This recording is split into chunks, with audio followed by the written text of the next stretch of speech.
J'ai l'honneur de présenter Jérémy Lamery,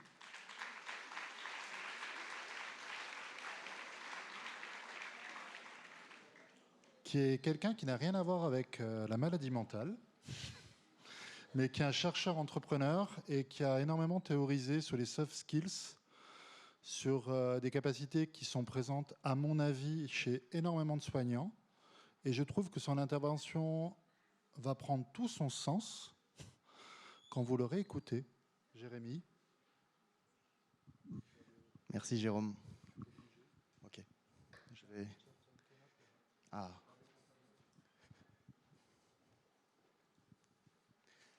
Bonjour à toutes et à tous. Je suis ravi d'être parmi vous aujourd'hui. Donc comme Jérôme l'a précisé, je n'ai rien à voir avec le monde de la clinique. Je connais très peu de choses, donc je vous demanderai aussi d'être extrêmement indulgent dans l'approche. Ce que je vous propose aujourd'hui, c'est plutôt de faire un pas de côté pour essayer de vous emmener un petit peu dans l'univers que j'explore au quotidien, celui de l'adaptabilité. Et donc, on va commencer assez simplement pour rappeler aussi pourquoi est-ce qu'on parle aujourd'hui de cette notion d'adaptabilité. Avant, je tiens bien sûr à remercier l'AEMP, Odyssée, de m'avoir invité aujourd'hui. On s'est rencontré avec Jérôme il y a quelques années à Sciences Po, quand Jérôme, qui est l'exemple parfait du marginal séquent, a repris ses études pour passer du métier d'abord de volleyeur pro, puis ensuite d'infirmier, puis ensuite s'intéressant à toutes les problématiques RH. Et c'est un peu comme ça qu'on s'est rencontrés. De mon côté, je suis chercheur en psychologie sociale. J'ai travaillé sur le lien entre les compétences et la performance professionnelle chez les cadres. Et à côté de ça, je suis surtout entrepreneur. Et le lien entre ce que je fais dans le monde de la recherche et ce que je fais sur le terrain, il tient à ce que j'appelle ma mission de vie. C'est pourquoi je me lève le matin. Je pense que ce n'est pas à vous que je vais apprendre ça, mais ma mission de vie, en fait, c'est d'essayer de contribuer à un monde où chaque personne a la possibilité de faire la différence. Donc ça touche beaucoup au sujet de l'égalité des chances, à la justice sociale.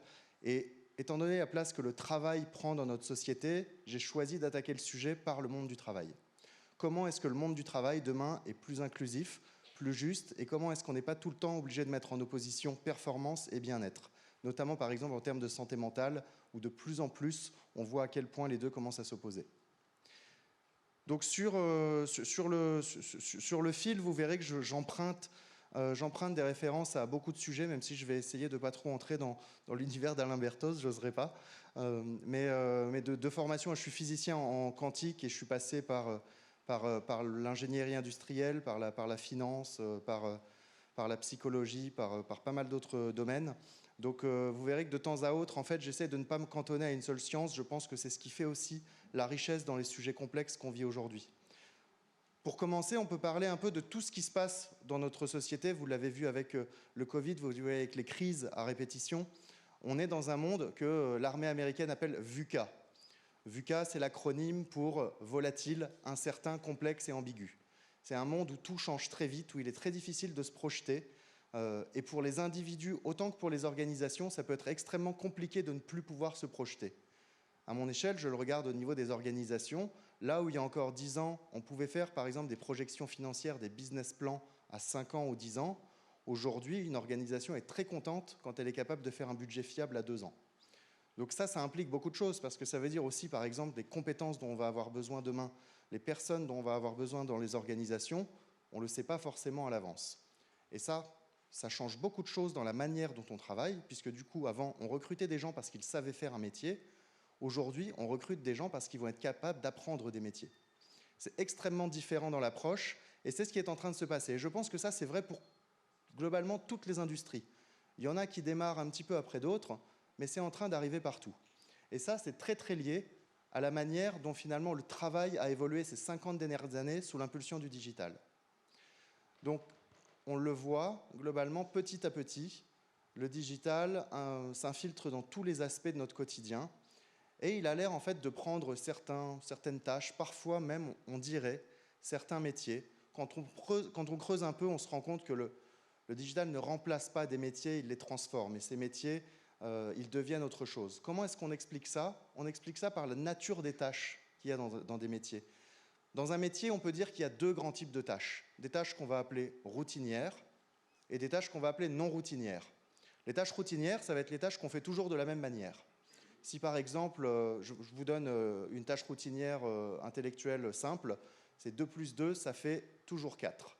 Pas de mathématiciens dans la salle, donc on n'ira pas sur les nombres complexes. Mais 2 plus 2, ça fait toujours 4. C'est une tâche simple. Comme visser un boulon, ça va être toujours la même manière de le faire. Ce qui est intéressant et aussi effrayant, c'est que quand on est capable de procéduriser la manière de faire quelque chose, qu'on est capable de comprendre comment on atteint un résultat donné, ben en fait, on est capable de l'expliquer à une machine, globalement. On l'a vécu sur ce qu'on appelle les cols bleus avec la révolution industrielle, et de plus en plus, on le vit aussi sur les cols blancs avec le digital et l'intelligence artificielle. Et donc, on est en train, petit à petit, d'automatiser, de digitaliser, de robotiser tout un tas de tâches, principalement routinières. Et donc, naturellement, dans le monde du travail, ce qui reste de plus en plus, ce sont les tâches non routinières. Les tâches non routinières, c'est les tâches qu'on ne peut jamais gérer de la même manière parce qu'elles dépendent du contexte dans lequel on les effectue. Par exemple, gérer une crise, animer une réunion, résoudre un problème, faire preuve de créativité. On ne peut pas faire preuve de créativité dans l'absolu. On doit à chaque fois se projeter dans le contexte et être capable d'entrer finalement en réflexivité et en résonance avec son environnement.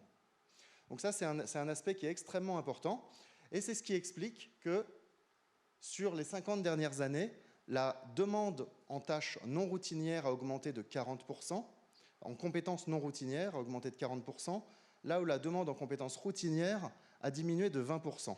Et ça peut avoir l'air de pas grand-chose, mais dans un monde où le système éducatif a, lui, très peu évolué ces 50 dernières années, où globalement on nous apprend toujours à savoir des choses, plus qu'à apprendre à apprendre, on est dans un système où on arrive avec tout un tas de connaissances si, par exemple, je vais faire un truc tout bête, répondez le plus fort que vous pouvez, 1515. Voilà. Peut-être qu'un jeune aujourd'hui, vous dites 1515, il fait, j'en sais rien, c'est le code PIN de ton mobile. Mais en vrai, l'ado, il tape sur Google 1515, il va voir que c'est Marignan et il s'en fiche d'avoir stocké l'info. Parce que ça va être la différence entre connaissance et savoir. La connaissance, c'est une information qu'on va tous partager à grande échelle. C'est une sorte de connaissance. Donc, c'est une information sur laquelle on se met d'accord communément. Le savoir, c'est la connaissance utilisée dans son contexte.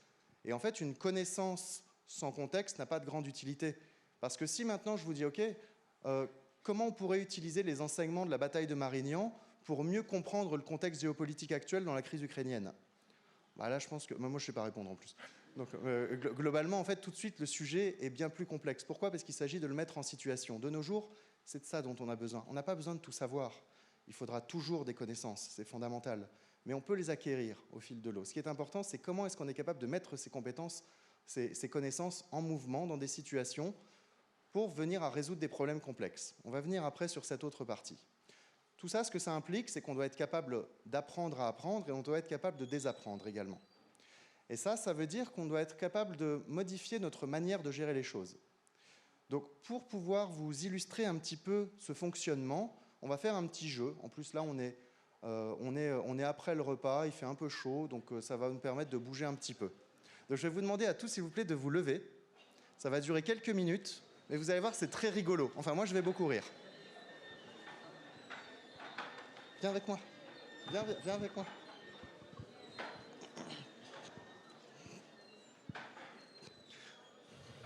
Bon, vous allez voir, on va jouer à un jeu extrêmement simple.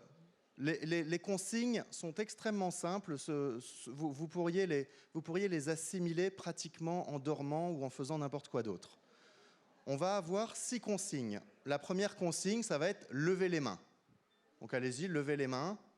Bon, qui a eu du mal avec celle-là? Là, vous pouvez baisser. Hein.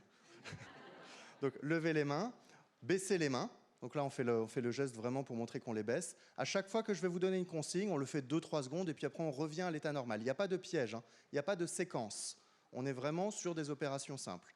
Levez les mains, baissez les mains, tournez à gauche. Je ne le fais pas pour ne pas vous induire en erreur, mais tournez à gauche. Vous revenez, tournez à droite, tapez des mains, voilà, et dites « chut ».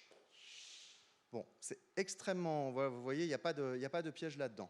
Donc maintenant, en fait, pour essayer de commencer à mettre votre cerveau en mouvement, puisque pour le moment, en fait, l'air qui vient gérer tout ça, on va pas parler de la zone adaptative. Globalement, cette information, vous la recevez et elle est gérable très facilement parce qu'elle correspond à des procédures que vous avez déjà enclenchées depuis longtemps. Donc, je vais vous dire lever les mains, vous allez lever les mains et vous allez dire ce que vous faites. Donc, vous allez dire lever les mains. On va essayer. Lever les mains. Lever les mains. Voilà. Donc, pareil, toujours gérable. On va tourner à gauche. On va essayer quand même. Bon, ça va. Ça va, je ne vous ai pas encore perdu. Donc, vous voyez, en fait, qui a trouvé ça compliqué? Bon. Non, mais retenez bien cette information, parce que là, vous voyez quand même que c'est un jeu, vous dites, bon, il est bien gentil, mais mon gamin de 3 ans pourrait le faire. Et c'est vrai, et c'est vrai. Et peut-être même que sur la phase qui suit, il serait meilleur que vous. C'est ce qu'on va essayer. Donc, en fait, maintenant, on va simplement considérer qu'on associe les consignes par paire. Vous allez voir pourquoi. On va dire que lever les mains, c'est le contraire de baisser les mains. On va dire que tourner à gauche, c'est le contraire de tourner à droite. Et pour le jeu, parce qu'il faut toujours un référentiel témoin, on va considérer que taper des mains, c'est le contraire de dire chut. Bien sûr, ce n'est pas le cas, c'est pour le jeu. Donc en fait, ce qui va se passer, c'est que quand vous allez faire quelque chose, je vais vous demander de dire son contraire. Oh. On va commencer. Levez les mains. Donc je répète la consigne. Ou plutôt, je clarifie la consigne. Vous faites ce que je dis, mais vous dites le contraire. Ah. Donc je répète. Vous faites ce que je dis, mais vous dites le contraire. Allez, on est parti. Tournez à droite.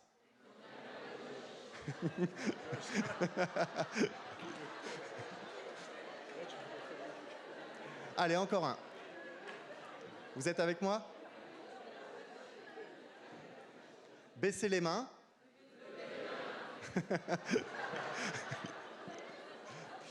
Donc, vous voyez que derrière ces consignes,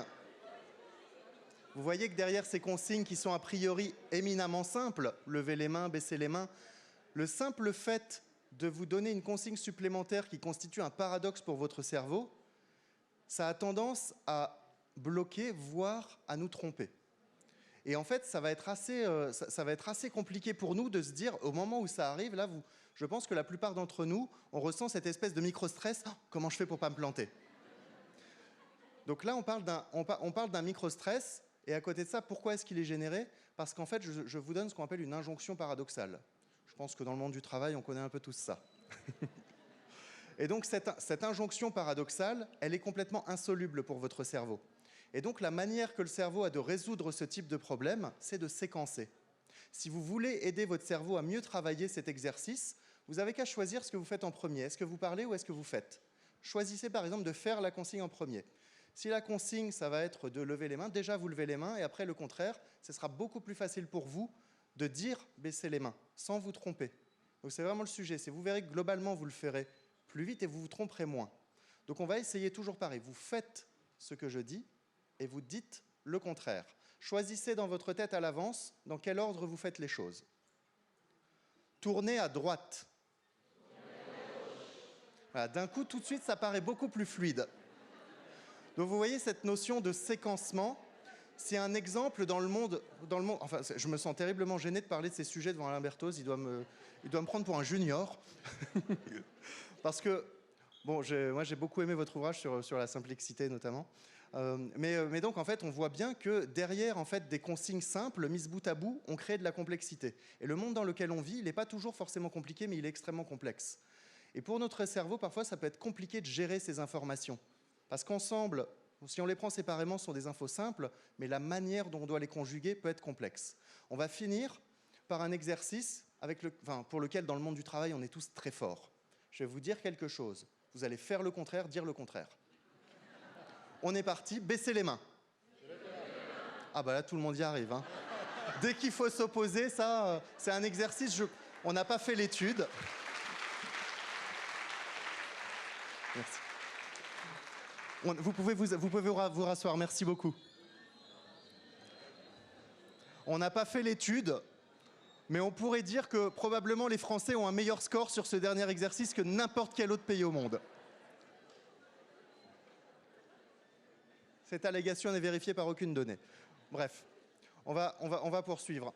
Donc derrière ce petit jeu, ça, pour information, quand j'essaye d'appréhender la complexité dans les organisations, c'est un petit jeu que j'utilise beaucoup parce qu'il est extrêmement simple, mais il est très révélateur.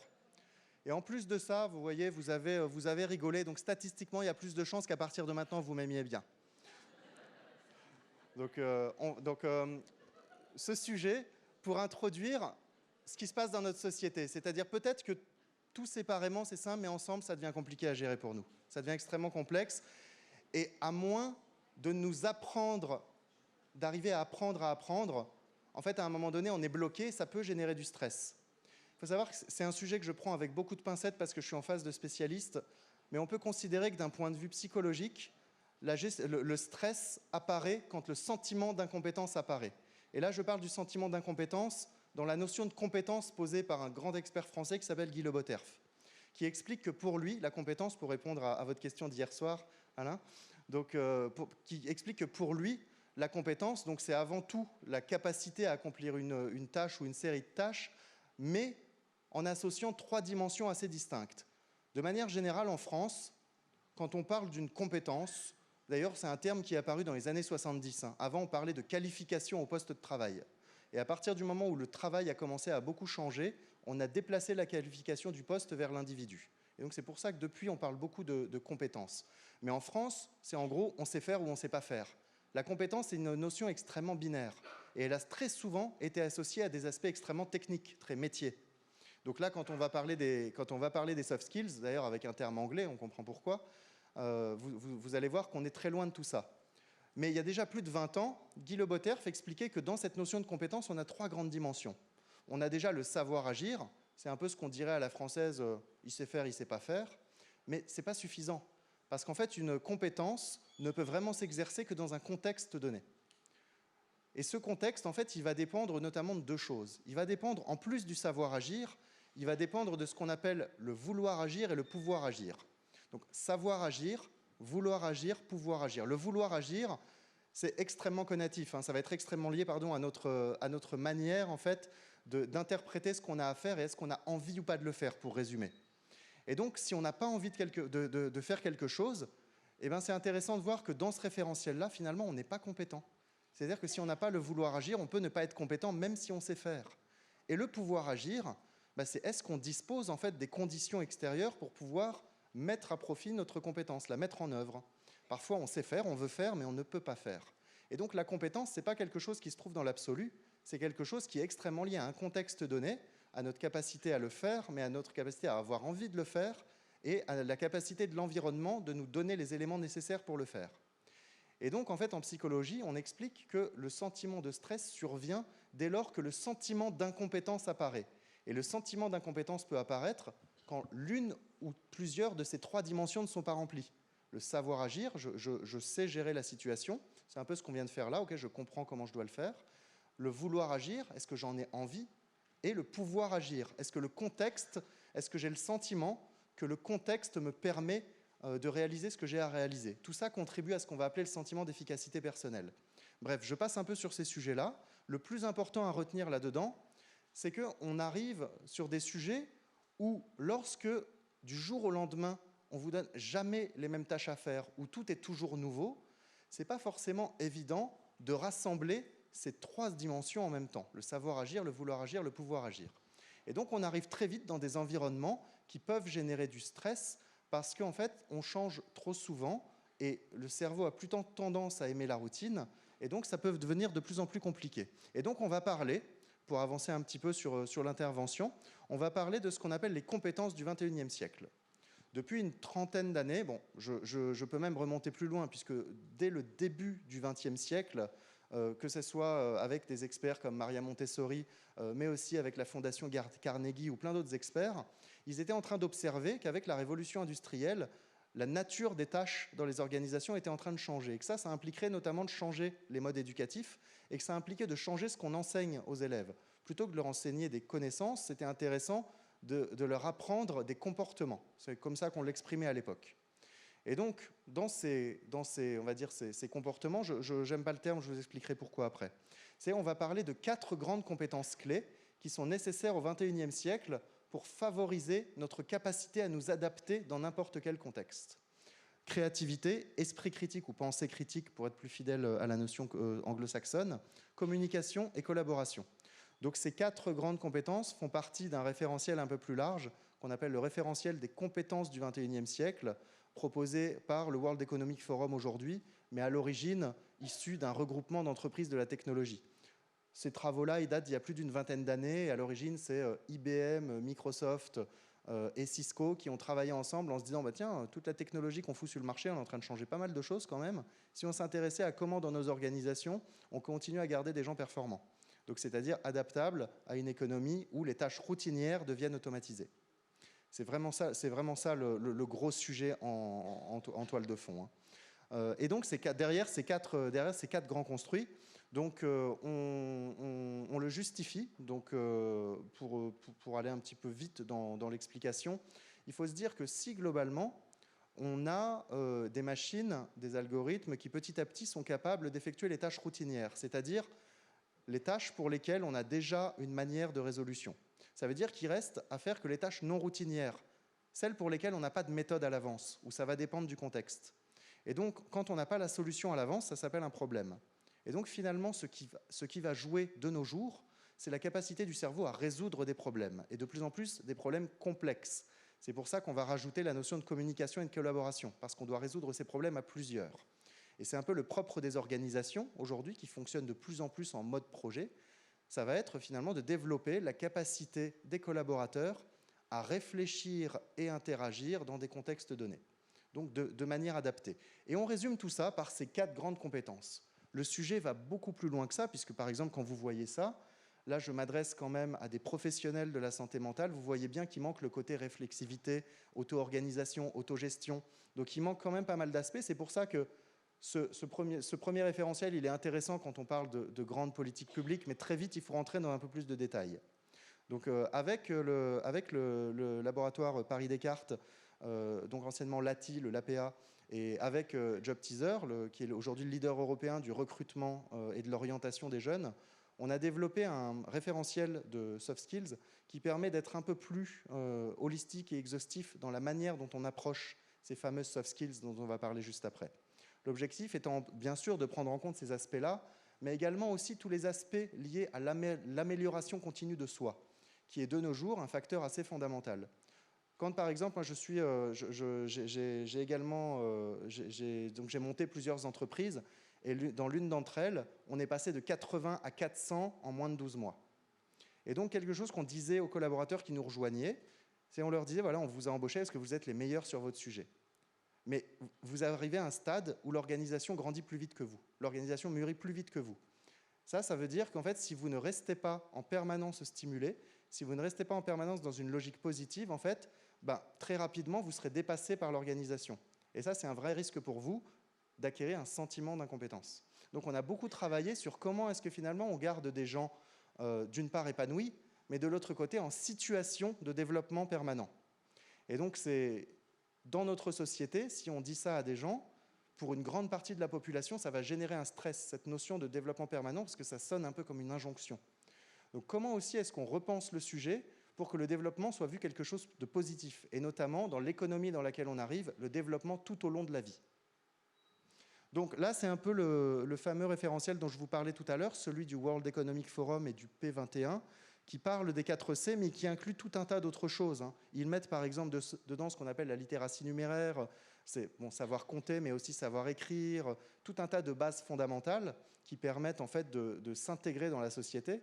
Et ensuite, ces fameuses 4 C qui permettent de s'adapter au changement continu et de s'adapter de manière positive. Parce que je fais aussi beaucoup de sémiologie et je m'intéresse beaucoup, par exemple, à la différence entre adaptation et flexibilité. Est-ce que dans la société actuelle, on demande aux gens d'être flexibles ou on demande d'être aux gens adaptables ? Donc, si on demande de s'adapter, ça veut dire aussi être capable de modifier son logiciel interne pour répondre aux situations extérieures. Mais s'adapter, ça n'implique pas de mal vivre les choses. En tout cas, ça ne devrait pas. Alors que dans la flexibilité, l'organisation va dire « moi, j'ai besoin que tu sois capable de faire ça. Ok, c'est pas qui tu es, mais tu vas te tordre un peu, tu arriveras à le faire. Tu vas voir, on va y arriver. » Je trouve qu'aujourd'hui, la transformation qu'on vit sonne beaucoup plus comme une injonction à la flexibilité qu'une injonction à l'adaptabilité.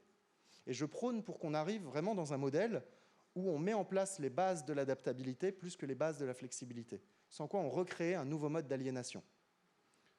Et je pense qu'en termes de santé mentale, on a un gros sujet sur cette différence entre adaptabilité et flexibilité. Donc là, on arrive un peu sur le sujet vraiment des soft skills. Et j'utilise un terme anglais volontairement parce qu'aujourd'hui, il n'y a pas de terme consacré en France. Actuellement, à l'AFNOR, je dirige le groupe de travail pour créer la première norme française sur le sujet des soft skills, qui permettra de donner un nom français, des définitions françaises et une liste française. Donc ça, c'est une norme qui verra le jour en octobre 2023, mais pour le moment, en fait, on n'a pas encore de base commune. Donc sur ce sujet des soft skills, on le voit, c'est que la demande, littéralement, a explosé ces 10 dernières années. On voit qu'il se passe quelque chose, en fait. C'est que ce soit les organisations, que ce soit les individus, il y a un besoin de plus en plus grand de comprendre pour soi, pour ses enfants, de comprendre comment est-ce qu'on s'adapte au quotidien, comment est-ce qu'on apprend tout au long de la vie, comment est-ce qu'en fait on ne se laisse pas dépasser par la société, comment on ne se laisse pas écraser. C'est des vrais sujets aujourd'hui, et moi, c'est des sujets dont on me parle tous les jours dans les organisations où j'interviens. Donc, voilà, on a le terme soft skills, et en fait, avec d'autres chercheurs, on vient de publier un ouvrage en juin qui s'appelle « Le défi des soft skills », où on tente notamment un exercice pour proposer donc une nouvelle terminologie sur ce terme soft skills qui est absolument affreux.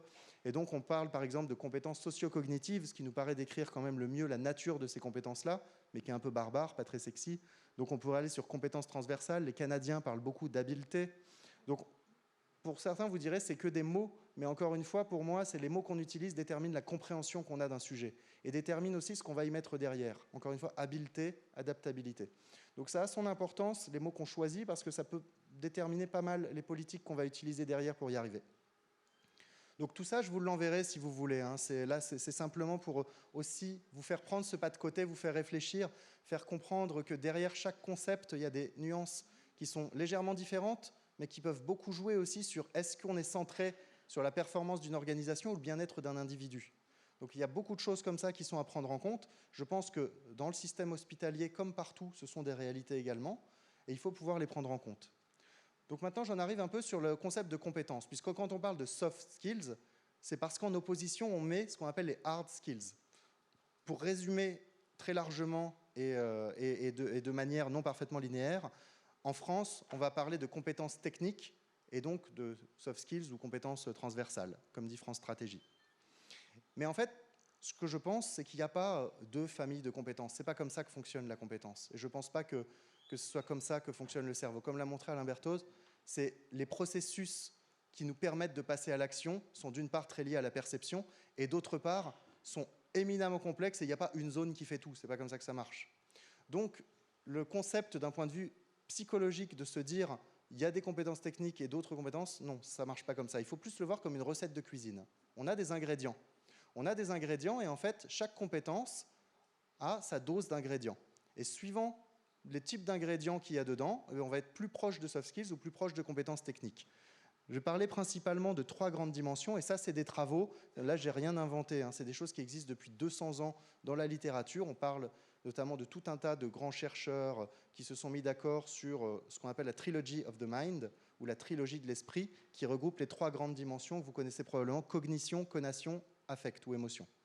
Et donc, c'est dire que finalement, quand on va solliciter un processus, ça va aller chercher dans 3 grandes zones. Et moi, j'ai voulu différencier savoir et cognition parce que je considère que ce n'est pas la même chose d'aller solliciter de l'information ou d'engager un processus réflexif et analytique.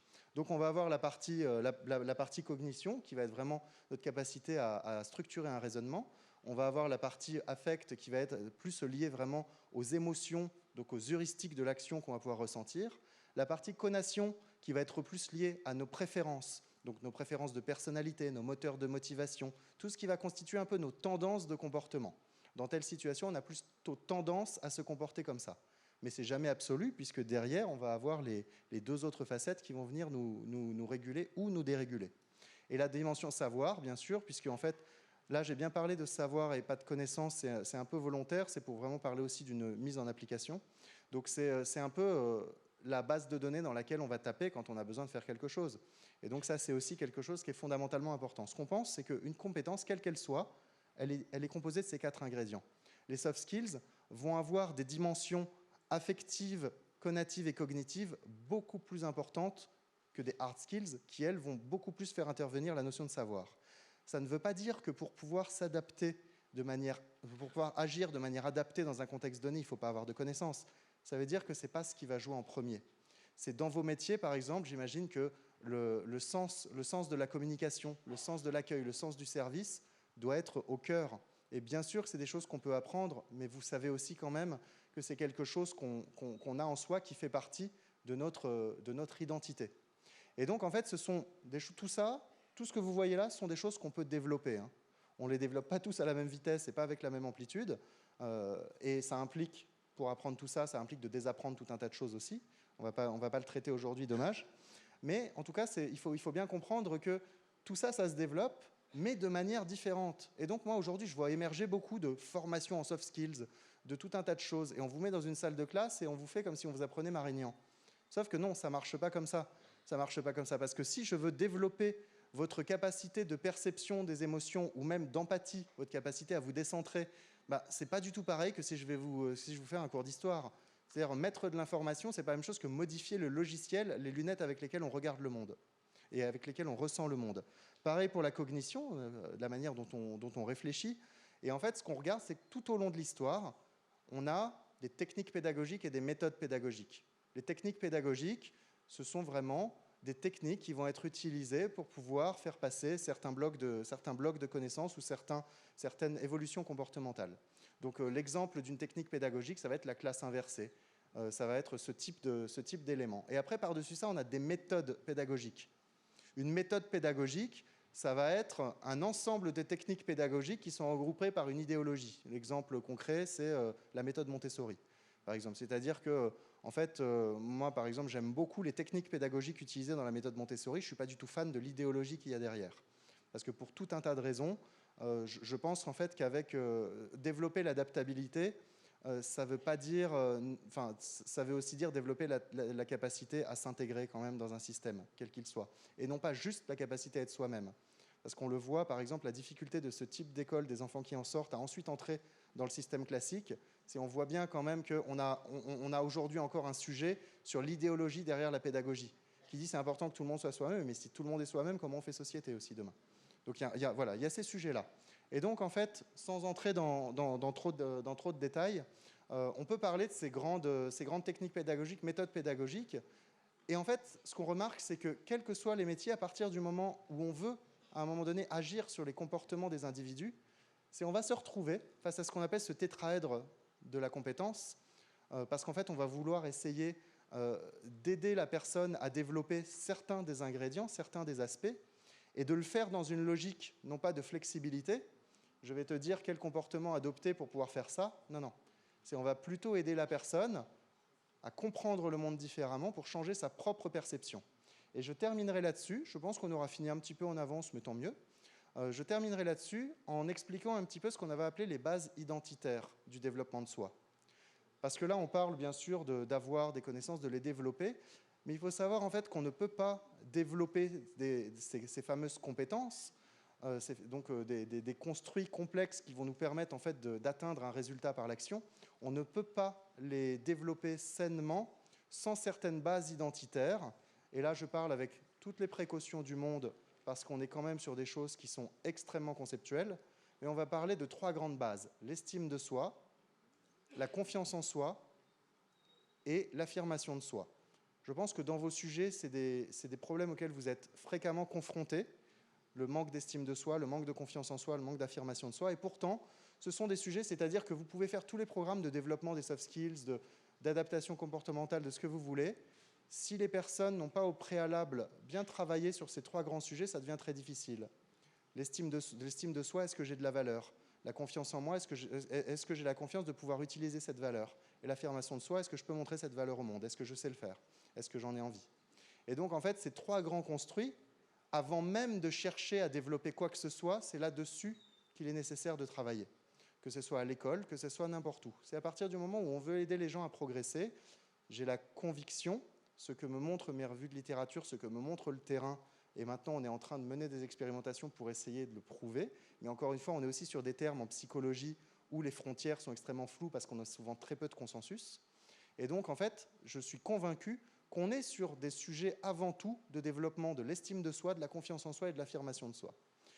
Donc je terminerai là-dessus en vous disant que pour développer l'adaptabilité, notre capacité à bien vivre le changement et à être efficace face à ce changement, je pense qu'il est absolument indispensable de d'abord travailler sur des sujets extrêmement identitaires et réflexifs que sont l'estime de soi, la confiance en soi et l'affirmation de soi.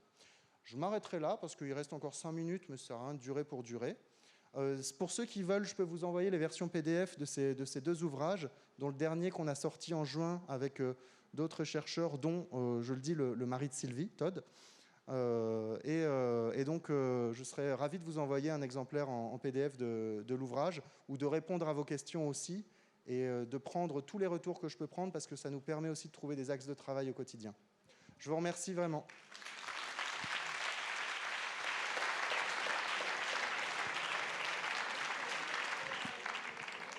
Merci Jérémy de cette très belle présentation. Normalement, on devrait avoir quelques dessins. Effectivement. Alors, j'ai quelques dessins à propos des neurones miroirs, tiens, pour commencer.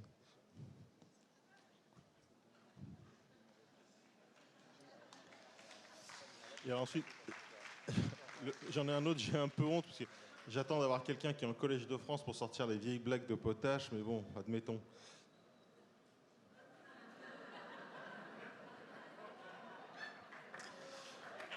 Voilà. Et j'ai un troisième dessin à propos de l'intervention d'Alain Berthaud. J'ai récupéré un décor que j'avais déjà peint et je l'ai un peu adapté à son intervention.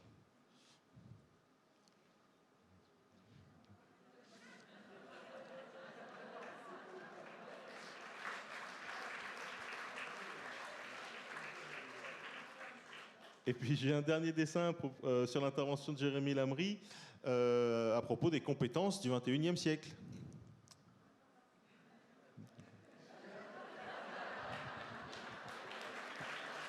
C'est rassurant, hein? Voilà, c'est tout pour l'instant, à tout à l'heure.